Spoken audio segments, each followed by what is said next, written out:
Saudaraku sekalian, di dunia santri itu banyak cerita yang konyol, menggelitik, juga kadang lucu. Ada sebuah lelucon, seorang santri salaf. Pada waktu pondok ini libur, biasanya pondok itu libur hari Selasa dan hari Jumat.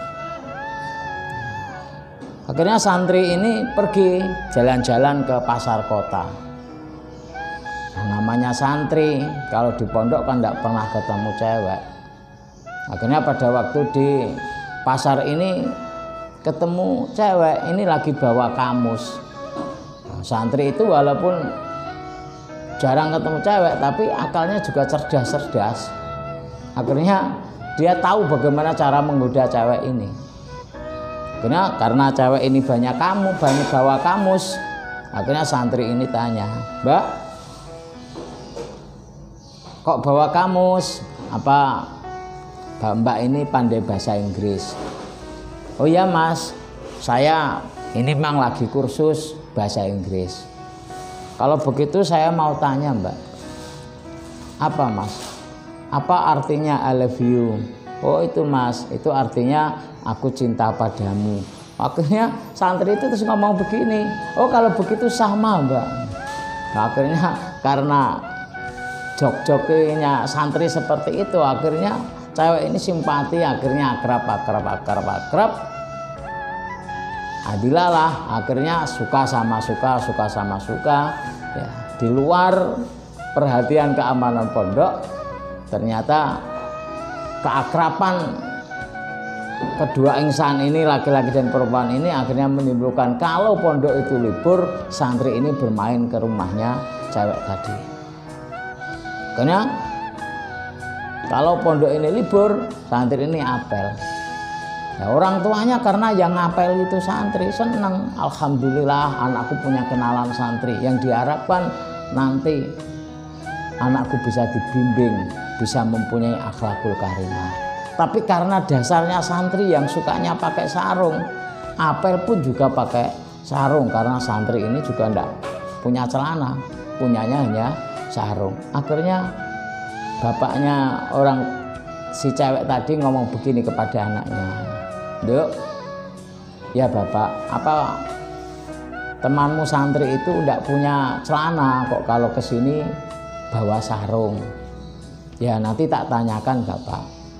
Akhirnya si cewek tadi tanya, "Mas, sampai ini kalau kesini mulai kita ketemu di pasar dulu sampai kamu sering kesini, kok gak pernah pakai celana? Apa gak punya celana, kok sarungan terus?"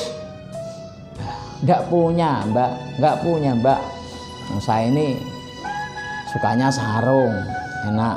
Akhirnya saya gak punya celana." Akhirnya saking empatinya, ya, karena cerita ini akhirnya diceritakan ke bapaknya, akhirnya bapaknya punya empati. Ya, akhirnya santri ini terus inisiatif bapaknya dibelikan kain 2 meter. Ini suatu saat santri ini apel lagi sama anaknya, kain ini diberikan, "Ini Mas dari bapak disuruh buat celana." "Ya terima kasih, nanti tak buatkan." Karena yang kasih adalah orang yang masuk dalam hatinya, dia bangga. Akhirnya begitu kembali ke pondok langsung ini dijahitkan jadi celana. Kainnya 2 meter, pakai celana cukup 1,5 meter, jadi masih setengah meter. Akhirnya pondok libur lagi, dia berniat berangkat sambil mau menunjukkan bahwa celananya ini sudah jadi. Itu celananya sudah jadi karena santri ya pakai celana juga pakai sarung. Akhirnya begitu berangkat juga pakai celana dan pakai sarung, di tengah jalan kepingin kencing. Karena santri ini bingung, nggak biasa kencing pakai celana, akhirnya celananya dilepas terus diletakkan di atas, dia kencing. Setelah itu dia berangkat ke ceweknya tadi, ke rumahnya cewek tadi. Karena nggak biasa pakai celana, lupa celananya masih dijeringkati, berangkat akhirnya hanya pakai sarung. Dari kejauhan cewek gadis tadi sama bapaknya sudah di depan. Bapaknya terus bilang sama anaknya, "Duk, teman kamu itu kok belum jadi tak celananya, kok masih pakai sarung? Ya Pak, nanti saya tak tanya.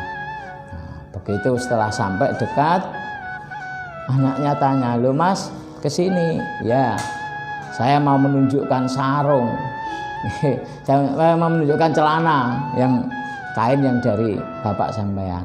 "Lah mana celananya?" Terus sarungnya diangkat. "Ini loh."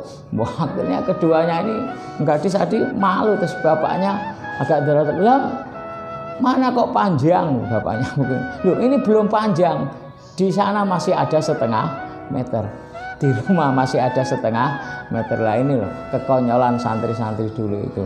Makanya dunia santri itu memang dunia yang lucu, yang penuh canda tawa. Makanya kita berdoa semoga lah anak-anak kita benar-benar menjadi santri, mau belajar di pondok pesantren. Itu hanya sebuah cerita konyol, tapi kekonyolan santri tapi tetap enak renyah kalau kita dengarkan ceritanya. Amin amin ya robbal alamin.